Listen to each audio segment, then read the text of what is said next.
안녕하세요. 이번 시간에는 카페에 올라온 질문 중에 아이가 학원을 다니면서 공부를 하는데 너무 빡세게 하는 것 같아서 아이가 안쓰럽고 마음이 아프다. 어떻게 했으면 좋겠냐. 이거 너무 내가 아이를 학대하는 것이 아니냐. 이런 질문에 대해서 제 생각을 말씀을 드려보겠습니다. 어떤 사람이 막 일만 하고 그러면 저 사람은 일 중독이야. 저렇게 일만 해서 뭐가 행복할 수 있을까? 그런 얘기를 하는 경우도 있고, 참선하시는 분들 있잖아요. 돌을 닦고. 그런 분들은 얼마나 지루할까? 저기서 뭘 하는 걸까? 그렇게 얘기하시는 분들도 있고, 아니면 이제 하루 종일 연구만 하는 박사과정까지 졸업하고 연구원들도 계시잖아요. 계속 공부하고. 그런 분들은 무슨 낙으로 살까? 이런 얘기를 또 하시는 분들도 있죠. 마찬가지로 이제 아이들이 열심히 공부하거나 막 공부만 하고 그러면 쟤는 너무 불행하다. 저렇게만 살아서 무슨 낙이 있을까? 이런 얘기를 하시는 분들이 계십니다. 인생을 살아오면서 나름 행복이라는 부분에 대해서는 많이 고민을 했거든요. 도대체 무엇이 행복한가? 어떤 게 행복한가? 나름 책도 읽고 고민을 했을 때 행복이라는 것은 크게 두 가지 형태로 바라볼 수 있다고 생각합니다. 첫 번째는 뭐냐면 그냥 어떤 호르몬, 몸에서 발생하는 호르몬. 예를 들면 맛있는 걸 먹는다. 그럼 호르몬이 나오죠? 그럼 기분 좋은 느낌이 드는 거고. 연애를 한다. 그러면 또 호르몬이 나오죠? 호르몬이 나오니까 행복하고 그런 느낌이 있는 거죠. 연애하다가 결혼하고 몇 년 지나면 그 호르몬이 발생하지 않으니까 예전같이 뜨거운 느낌이 없는 것도 마찬가지고요. 호르몬 작용이거든요. 여행을 가서 행복하다. 가족과 함께 다 호르몬 작용이죠. 그러니까 우리가 생각하는 행복이라는 게 첫 번째는 호르몬 작용이다. 이 호르몬들이 나오는 것들에 중독이 되면, 예를 들면 이제 연애하는 거에 중독이 되면 계속 연애만 해줘. 계속 바람 피고 그런 사람들도 있잖아요. 마약을 하는 경우도 도파민이나 그런 것들이 쉽게 발생을 하죠. 그런 거에 중독이 되는 거고, 마라톤 운동을 하다 보면 역시 그런 호르몬이 나온다고 합니다. 마라톤 중독되시는 분들도 있잖아요. 그 호르몬을 느끼기 위해서 어린 아이들이 엄마 품에 안겨도 호르몬들이 나와서 역시 행복감을 느끼기도 한다라고 하잖아요. 이런 호르몬들이 꼭 그런 것만 한다, 게임만 하고 그래야만 나오는 게 아니라 어딘가에 몰입하고 집중하다 보면 나오게 됩니다. 그래서 그 몰입과 집중하는 것들 중에 공부라면 혹은 뭐 연구 이런 거라면 거기에 몰입하고 이게 왜 그렇지 생각하고 그렇게 공부하다 보면 거기서도 그런 호르몬들이 나와서 행복감을 느낄 수가 있는 겁니다. 아이들이 만약에 빡세게 하는데 자발적으로 혹은 좋아서 하면 아이들 입장에서는 행복할 수 있는 일이 되는 것이죠. 그러니까 공부를 많이 해본 사람들은 공부를 하면서 얻는 어떤 기쁨, 성취감, 공부 자체에서 오는 기쁨, 그런 것들을 느껴봤기 때문에 이렇게 공부를 많이 하는 거에 대해서 그냥 얘도 집중해서 공부하다 보면 거기서 어떤 재미나 혹은 즐거움을 얻어가는 과정이다라는 그런 생각까지 갖게 되거든요. 근데 그렇게 안 해보신 분들은 얘가 뭐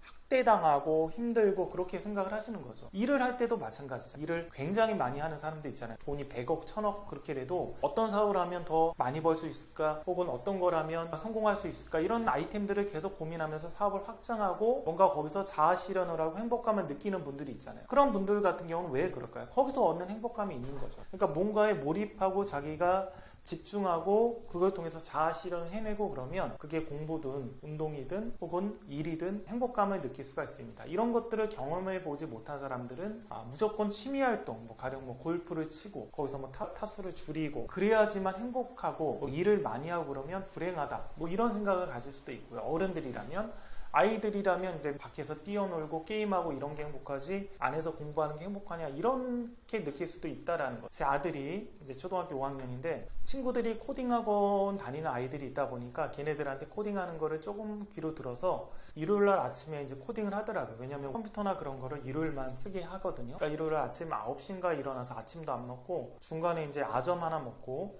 오후 4시까지 스크래치라 그래서 이제 코딩의 가장 기본적인 건 복사하기 해서 붙여넣기 있거든요. 붙여넣기 이렇게 해가지고 자기가 원하는 대로 뭔가 프로그램을 짜는 건데 그거 가지고 간단한 게임을 오전 9시부터 4시까지 방에서 나오지도 않고 하면서 그 게임을 만들더라고요. 게임을 만들고 나서 4시부터 한 6시까지는 그 게임을 이제 본인이 하는 거죠. 간단한 게임을 만들어서. 그러면 제 아들 같은 경우는 그거를 자기가 하고 싶어서 몰입해서 밥을 안 먹으면서까지 하루 종일 그렇게 한 거죠. 그럼 거기서 몰입하고 집중하다 보니까 기쁨, 즐거움, 행복감을 느끼게 되는 겁니다. 공부를 해도 마찬가지예요. 본인이 만약에 이것들을 경쟁에 의하든 아니면 자기가 해야 해서 한다라고 생각을 하든 간에 몰입하고 집중해서 오랫동안 공부를 하다 보면 똑같이 행복감을 느낄 수 있다는 거. 그래서 만약에 아이가 힘들어하거나 억지로 하거나 하기 싫은데 하거나 그렇게 되면 문제가 되지만 그런 게 아니라 아이가 그걸 하는 과정에서 뭔가 행복감을 느끼고 그러면 행복감의 어떤 본질은 이 호르몬에서 나오는 것이기 때문에 스님들이 명상을 하고 참선을 해서 얻는 행복감이나 공부에 몰입하고 집중해서 얻는 행복감이나 혹은 뭐 연애를 하면서 얻는 행복감이나 혹은 운동을 하면서 얻는 거나 본질적으로는 비슷한 호르몬 작용이기 때문에 그것도 행복한 활동을 하고 있다라고 보시면 될 것 같습니다. 행복 관련해서 두 번째 단계는 이 몰입하고 집중하면서 얻는 거는 호르몬의 작용이라고 한다면, 또 하나는 인식론적으로 어떤 상황에 대해서 이러하니까 나는 불행해. 근데 그거를 좀 다르게 해석하고 원인과 결과를 바꿔서 이러하니까 나는 행복해. 이런 식으로 인식론적으로도 행복감을 느낄 수 있다라고 생각을 합니다. 그러니까 이런 인식론적으로 행복감을 느끼기 위해서는 어떤 상황이나 현실에 너무 내가 푹 빠져가지고 그거에 대응하면 이런 것들을 느끼기가 많이 힘듭니다. 그래서 인식론적인 행복감을 느끼기 위해서는 제가 관찰자 같이, 혹은 저는 주로 많이 쓰는 게 제가 이제 게임을 하고 있다라고 많이 생각을 하거든요. 현실 세계를 내가 게임을 하고 있다, 미션들을 하나씩 깨고 있다, 이런 형태로 약간 객관화시킵니다.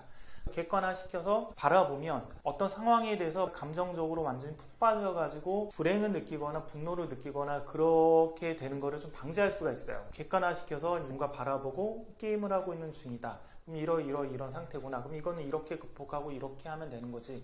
그럼 지금 우리가 살고 있는 삶에서 재해석할 수 있는 것들을 좀 쉽게 할 수 있는 거죠. 감정에 푹 빠져서 대응하지 않고요. 예를 들면 제가 이제 당뇨가 심하게 어느 정도 왔잖아요. 유전인데요. 저희 외할아버지가 40대에 당뇨로 돌아가셨고 저희 어머니가 50대에 당뇨로 돌아가셨습니다. 제 나이가 40하고 50 사이에 있으니까 다 경계선이죠. 그렇게 따지면 저도 이제 굉장히 건강적으로 위험한 상태인데, 그러면 이제 그거를 굉장히 불행하게 바라볼 수도 있죠. 왜 하필이면 이런 유전자를 가진 사람들에 의해서 태어나가지고 나도 이런 유전을 받았을까, 이렇게 생각할 수도 있는데, 당뇨라는 걸 극복하기 위해서 이제 운동도 시작했고 식단도 조절했고 정상 수치까지 왔습니다. 그렇게 되면서 저는 당뇨를 약을 먹지 않고 극복할 수 있는 운동적인 방법과 시기적인 방법에 대해서 어느 정도는 준 전문가가 좀 됐습니다. 제 몸을 가지고 그렇게 만들었으니까요. 얼마 전에 제 부인이 많이 피곤하다 그러는데 그게 제가 느꼈던 당뇨 증세랑 똑같더라고요. 혈당을 재보니까 혈당이 굉장히 높더라고요. 부인을 제가 했던 방식으로 식단 조절을 시키고 그렇게 해서 일주일 만에 어느 정도 당뇨 수치를 많이 내렸습니다. 부모로부터 물려받은 그 당뇨라는 그 유전자 때문에 당뇨를 어느 정도 극복하고 몸을 건강하게 만들 수 있는 지식을 얻은 것이죠. 자, 이런 식으로 뭔가 한 단계 멀리 떨어져서 보면 미션들이 주어져 있는 거고, 게임을 통해서 미션들을 하나씩 극복을 해나가고 있다.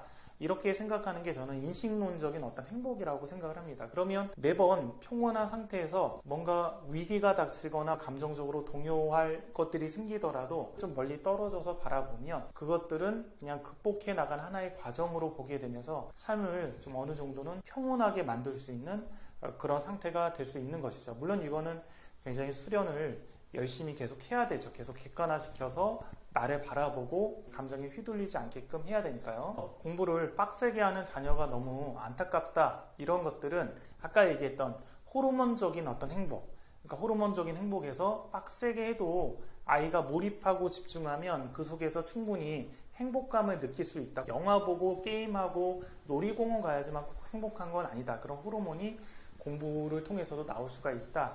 이렇게 좀 생각을 하면 좋을 것 같습니다. 여기까지 하겠습니다.